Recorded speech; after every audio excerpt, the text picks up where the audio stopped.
What's going on, Noisy Neighbors? It's your boy, Big Boy Noise, and I am chilling, guys. I am chilling in the boom boom room, and we could just call this video Just Kicking It. Or I'm never cleaning it again. Guys, I just got finished cleaning my 1911. Well, actually, over the last few weeks, I've been cleaning all of my firearms, and I just completed the cycle. All my firearms been cleaned and lubed, and I saved the worst for last. You guys know how much I hate cleaning 1911. It's such an accurate gun and a wonderful gun, but I hate cleaning the doggone thing.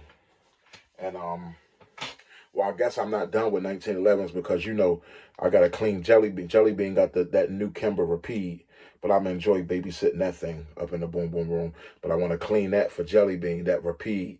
Got to do that. But I tell you, man, these things are a pain in the ass, man. I heard on a video, I heard Citizen to a Citizen say he just pays a guy $20. He just goes to his gun store or whatever. Just when it comes to 1911, he knows how to clean it, but he don't feel like dealing with it, and he just go ahead and pay them to clean it, man. If you could look at my thumb is so abused, man, from dealing with that spring. Um, Kimber, I know 1911s have tight tolerances, especially Kimber, guys. The pain in the butt. The worst thing about cleaning the firearm is the takedown, of course, and the putting it back together. But the takedown, one of the first things you have to do is this. You see this front part, this guide rod piece? This has to push in. And you probably can't see because it's all black, but this is a cap that's around the barrel. See that piece? That's a cap. That's an actual cap that's around the barrel and the bring. That black plastic piece, that's a cap. That cap has to turn, this spring has to be pushed in, cap has to be taken off, and all that spring pressure. If you're not holding that spring right, it'll hit you in the eye or break your TV or shoot across the room. So you got to hold that spring as you twist that cap just to begin to break the gun down.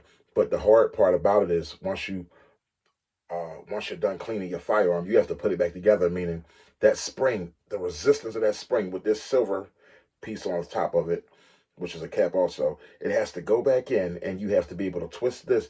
It is the hardest thing in the world to do. And I mean, guys, both of my thumbs, I mean, my finger, I'm just jacked up.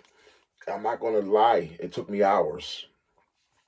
It's so bad with cleaning 1911. The cleaning part is easy, but to putting it back together, it's so bad that I took like a halftime break for about an hour and just watched TV. I said, I had nothing but time today. I said, I'm not letting it stress me.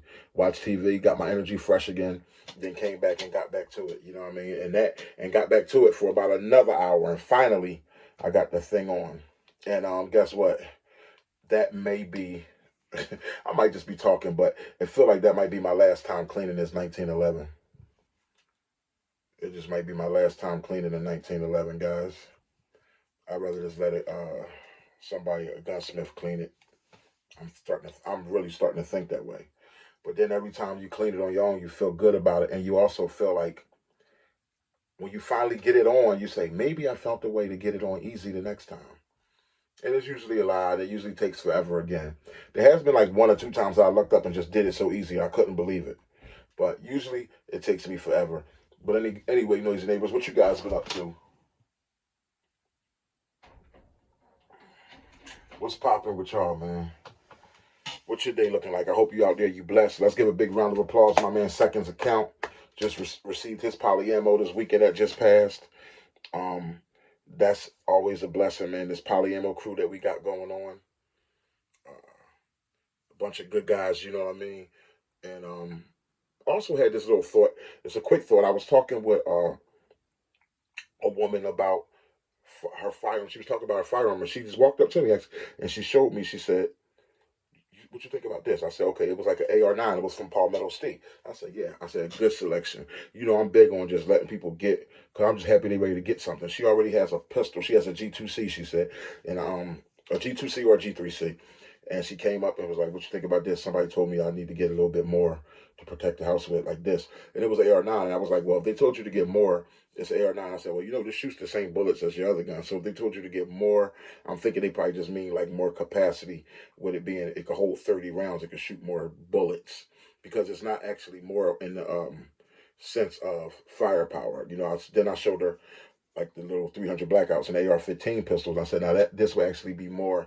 It's a rifle round. And I said, a 223, it ain't a lot of kick or nothing like that. You'd be surprised. It's just like a 22 or whatever. But I said, but if they preferred you to this AR-9, if that's what you're thinking about, I said that's a good buy regardless. Trust me, that'll get that. I said 9mm can handle any problem, pretty much any problems that's going to come your way. You know what I mean? Single mom, live with her daughter. So I said, I just love helping people, guys, and I love when it come to me. Unfortunately, but fortunately at the same time, the Big Boy Noise channel has made me the gun guy no matter where I am. People just come up and might ask for advice and stuff like that. So I think it's a good thing. You know what I mean? I think I should be. I think I'm wild and crazy, but I think I could be trusted with guiding people in the right way, especially when it comes to protecting the lives of innocent people, innocent civilians. You know what I mean? But yeah, I told her that the AR-9 was sweet, but I had to show her 223 just so that she would know what more meant. Now I said, like I said, more, and the person who referenced her, I said more probably would have been more bullets because these got 30-round mags. But I said more, in my eyes, more is like more, not just more capacity, but more velocity. You know what I mean? Like 223. I told her, I said, you'd be surprised, and it's the same price. So I said, you can handle it. She was like, ooh, that looked like a lot of kick. I said, no, 223, 300 blackout. It's really, really no kick at all with those firearms. But I just thought about some of the things that come with the 223 or the 300 blackout pistol as far as the loudness and being indoors if she ever had to defend herself or whatever. So I said you can't go wrong with the AR-9. And she was saying how she had heard a noise in the night. It was her neighbors, but it really scared her or whatever. And she said she does sleep with her gun near her bedside or whatever, her G2C. I said, good job. And I said, do you I just asked regular gun guy questions, really regular questions of someone who cares about somebody's life. And I was like, do you so do you, like, when you at home, do you leave one in the pipe indoors? And she was like, yeah. And I was like, I don't. But I said, indoors, you usually get a chance to rack it, but I can understand you do. But she said the reason she left one in the pipe is because she has a safety switch on her G2C. Like, now, none of my firearms have a safety switch except for the rifles. So I said, I can understand that. You got one in the pipe and the safety switch on.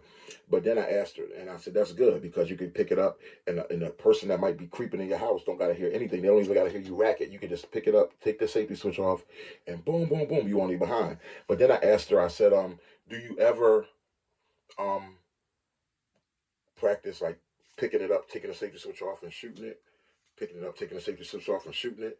And she said, no, I ain't never practiced that. I said, no, now you'll never go to the range and do that. I said, because that's really your reality. Your guns, the the the state that you leave your gun in is your reality. Not going to the range, taking your time shooting long shots. That's not the reality. The reality is your weapon that will really defend your life, the condition that you leave it in. If you leave it in a safety, your reality is picking it up, hitting the safety off, and pulling the trigger. So I told her, she said, that sounds good. That sounds interesting. She said, I should try it. I ain't been at the range in a while. I said, well, yo. And she said she has a daughter who she would like to shoot and everything. I said, well, look, I help people all the time. It wouldn't be a problem like if I have you come down when me and the guys are shooting or something like that. And that's why I've been I'm a fire instructor, but I just don't even know it. You know what I mean? Because it's like I just haven't taken the time to really organize that part, which I should. But it's like I just help people um innocently. You know what I mean? I just honestly just help people, but that's probably what most fire instructors did also at the beginning. They just help people naturally. You know what I'm saying? So I do need to handle that part, guys. And because look, in this day and time, look, a little extra money could help with a lot of things. You know what I'm saying? But anyway, I just told y'all about my car alternator and all that crap. Had to get that hit. Took that quick hit, $200 job out of nowhere. I could have spent that on my red dot for my bear gun. You know what I mean? But anyway, back to the subject. But I told her, like, yeah. So I'm asking you guys out there, if you have a firearm, however you stage your firearm, I know that you go to the range and you conceal and all that, but um, when it comes to protecting the home, how do you stage your firearm? Where do you just stage your firearm? And if, of course, you have to pick it up if you sleep at night, but most people ain't sleeping with a gun in their hand, But when you do pick it up, what condition do you always leave your firearm in? Me, myself, I'm going to pick it up and rack it, guy, because I like that little minute that having an empty chamber. When I wake up out of a dumb sleep, give me that little moment to think while I'm racking it. You know what I mean? For me, that works. But for some people, they like to leave it hot and just have the safety switch on. And that could work also. But what I do want to know, ask you the question is, do you practice with it in the condition that you leave it in? And she said, that's really interesting. She said, well, I really need to do that. And I said, hey, well, one day maybe I'll help you and your daughter out. You know what I mean? Help you. Cause I said, I've done it before. Help people with their daughters. You've seen it on videos. Help people and getting their daughter used to firearm, and help with their kids getting used to shooting a firearm, getting over that fear of what a firearm could do in a blast and all that, and just having some fun. So I said, yeah. It would be really cool to do that. But she really, really thought you could tell, just rung a bell to her. She's like, yeah, I need to start going to the range more. I said, you definitely do, even if you just going once a month. I said, and when you go, you need to, not just have fun. I say, have fun, make some noise, but do that pick up safety switch off drill. Pick up safety switch off, boom, boom, boom. Safety switch back on, sit it down. Pick up safety switch off, boom, boom, boom.